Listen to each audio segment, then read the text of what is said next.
अरे नमस्कार। चलिए आज मैं आपको दो परिवारों से मिलाता हूँ। एक है रिच डैड का परिवार और दूसरा है पुअर डैड का। इनकी कहानी बिल्कुल अलग है, जैसे जलेबी और आलू का पराठा। दोनों ही इंडिया में रहते हैं, पर उनकी सोच में जमीन आसमान का फर्क है। रिच डैड का नाम है मिस्टर वर्मा। उनके परिवार में उनकी पत्नी मिसेस वर्मा और उनके दो बच्चे हैं, एक बेटा रोहान और एक बेटी प्रिया। ये परिवार हमेशा कुछ नया सीखने और आगे बढ़ने की सोचता है। उनके लिए पैसा एक टूल है, बस एक जरिया, मंजिल नहीं। दूसरी तरफ है पुअर डैड, जिनका नाम है मिस्टर शर्मा। अर्रे मेरा नाम मत समझ लेना, ये कोई और शर्मा जी हैं। उनके परिवार में भी उनकी पत्नी मिसेस शर्मा और दो बच्चे हैं, बेटा राहुल और बेटी पूजा। मिस्टर शर्मा बहुत मेहनती आदमी है। वो सुबह जाते हैं, शाम को आते हैं। उनका मानना है कि खूब पढ़ाई करो, अच्छी सी नौकरी पकड़ो और जिंदगी आराम से कट जाएगी। उनके लिए एक सुरक्षित नौकरी ही सबसे बड़ी चीज है।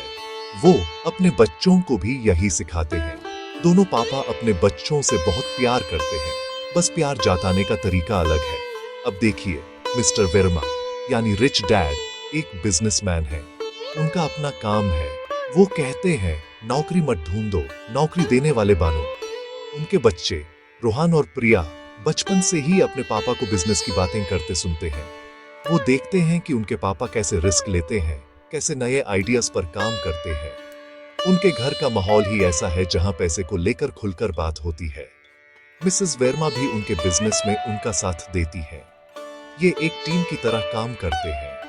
उनके लिए हर दिन एक नया मौका है कुछ बड़ा करने का। लेकिन मिस्टर शर्मा यानी पुअर डैड एक सरकारी ऑफिस में क्लर्क है।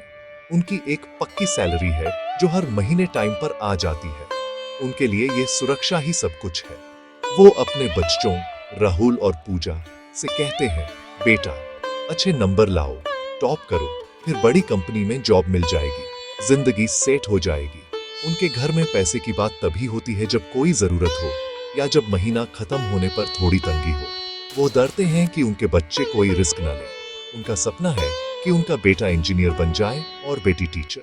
Fixed income, tension free life. चलिए अब इनके घरों में झांक कर देखते हैं। रिच डैड मिस्टर वर्मा का घर बहुत बड़ा है। एक सुंदर सा बंगलो जिसके बाहर एक गार्डन है। गार्डन में बच्चे खेलते भी हैं और कभी कभी अपने पापा के साथ गार्डनिंग भी सीखते हैं।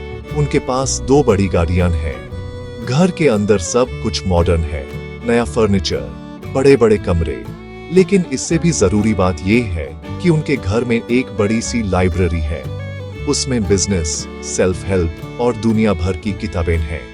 रोहन और प्रिया अक्सर वहां अपने पापा के साथ बैठकर किताबें पढ़ते हैं। उनका डिनर टेबल भी एक मीटिंग रूम जैसा होता है, जहां सब अपने दिन के बारे में और नए आइडियाज के बारे में बात करते हैं। अब चलते हैं पुअर डैड मिस्टर शर्मा के घर। उनका घर एक छोटा सा फ्लैट है, एक सोसाइटी में।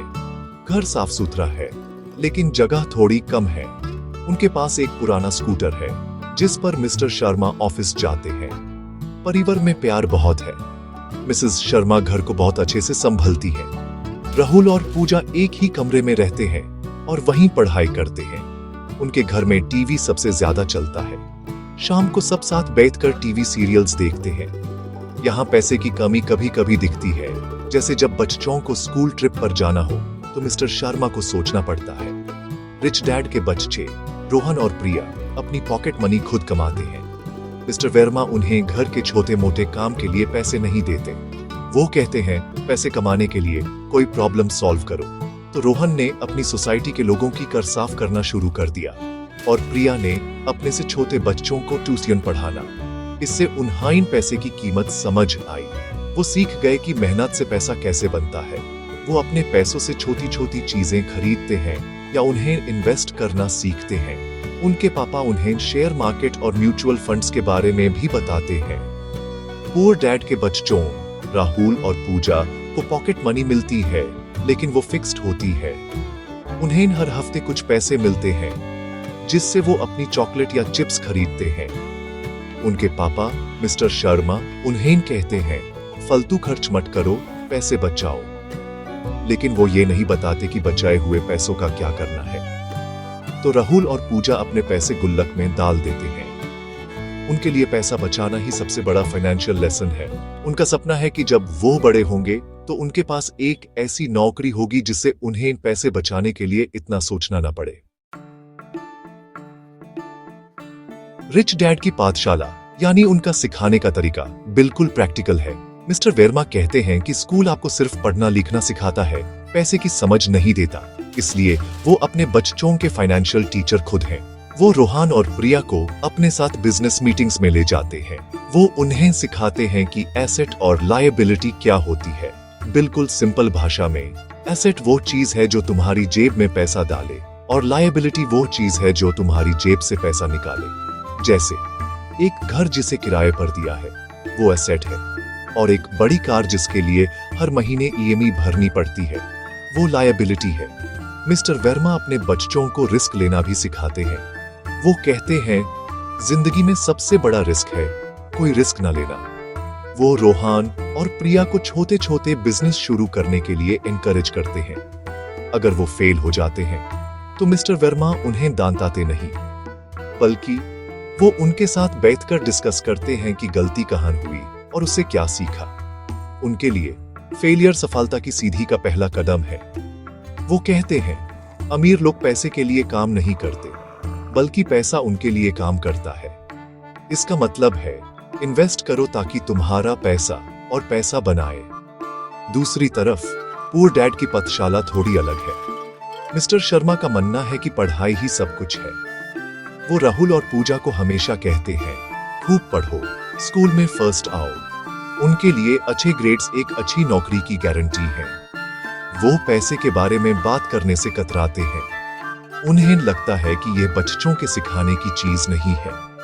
उनका फोकस सिर्फ बच्चों को एक अच्छा स्टूडेंट बनाना है, न कि एक फाइनेंशियल स्मार्ट पर्सन। वो कहते हैं, पैसे का लालच बुरी बात है, बस इतना कमाओ कि घर आराम से चल जाए। मिस्टर शर्मा अपने बच्चों को रिस्क लेने से हमेशा रोकते हैं। जब राहुल ने एक बार कहा कि वो अपने दोस्तों के साथ मिलकर एक वीडियो गेम का स्टॉल लगाना चाहता है, तो मिस्टर शर्मा ने साफ मना कर दिया।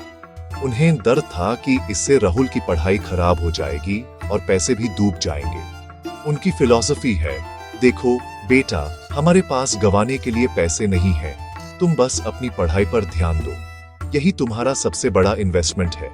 इस तरह राहुल और पूजा सीखते हैं कि पैसा कमाना मुश्किल है और यूज खोना बहुत आसान, इसलिए सेफ खेलना ही सबसे अच्छा है। तो इन दोनों कहानियों से बच्चों पर क्या असर पड़ा? रिच डैड के बच्चे रोहान और प्रिया बचपन से ही कॉन्फिडेंट और इंडिपेंडेंट बन गए। उन्हें पता है कि अगर उनकी जॉब चली भी गई तो वो कुछ न कुछ करके पैसे कमा लेंगे। उनके अंदर फेलियर का डर नहीं है। वो दुनिया को एक अलग नजर से देखते हैं, जहां हर तरफ मौके ही मौके हैं। वो समझते हैं कि सिर्फ स्कूल की पढ़ाई काफी नहीं है, जिंदगी में हमेशा कुछ नया सीखते रहना पड़ता है। वो फाइनेंशियल लिटरेसी की कीमत समझते हैं और अपने पैसों को काम पर लगाना जानते हैं। उनकी सोच एक एम्प्लॉई की नहीं, एक ओनर की बन जाती है। पुअर डैड के बच्चे राहुल और पूजा बहुत अच्छे स्टूडेंट्स हैं। उनके मार्क्स हमेशा अच्छे आते हैं। वो अपने माँ बाप का कहना मानते हैं और बहुत डिसिप्लिन्ड हैं। लेकिन उनके अंदर एक डर बैठ गया है, जॉब खोने का डर, पैसे की कमी का डर। वो हमेशा एक सुरक्षित रास्ता ढूंढते हैं। वो एक अच्छे एम्प्लॉय बनने के लिए तैयार हो रहे हैं, जो इंस्ट्रक्शंस फॉलो करेगा और मेहनत से काम करेगा। लेकिन वो शायद कभी अपना बिजनेस शुरू करने की हिम्मत न कर पाए। वो पैसे बचाना तो जानते हैं, लेकिन उस बचे हुए पैसे को बढ़ाना नहीं जानते। वो रट रेस में शामिल होने की तैयारी कर रहे हैं। तो क्या इसका मतलब ये है कि रिच डैड अच्छे हैं और पुअर डैड बुरे? बिल्कुल नहीं। दोनों ही पापा अपने बच्चों से बेइंतहा प्यार करते हैं और उनका भला चाहते हैं। फर्क सिर्फ उनकी सोच और उनके अनुभव का है। पुअर डैड ने हमेशा पैसे की तंगी देखी, इसलिए वो अपने बच्चों को उससे बचाना चाहते हैं। रिच डैड ने शायद शुरू में स्ट्रगल किया हो, लेकिन उन्होंने पैसे के गेम को समझा और जीता, इसलिए वो अपने बच्चों को भी वही सिखाना चाहते हैं। दोनों परिवार अपनी अपनी जगह खुश हैं। अंत में सबसे बड़ा सबक ये नहीं है कि आपके पास कितना पैसा है, असली दौलत आपकी सोच है। एक परिवार की सफलता सिर्फ बैंक बैलेंस से नहीं, बल्कि उनके रिश्तों, उनकी हिम्मत और हमेशा सीखते रहने की चाह से बनती है। आप रिच डैड से फाइनेंशियल प्लानिंग सीख सकते हैं और पुअर डैड से मेहनत और ईमानदारी। असली सफलता तब है जब आपके बच्चे फाइनेंशियल रूप से स्ट्रांग भी हों और एक अच्छे इंसान भी।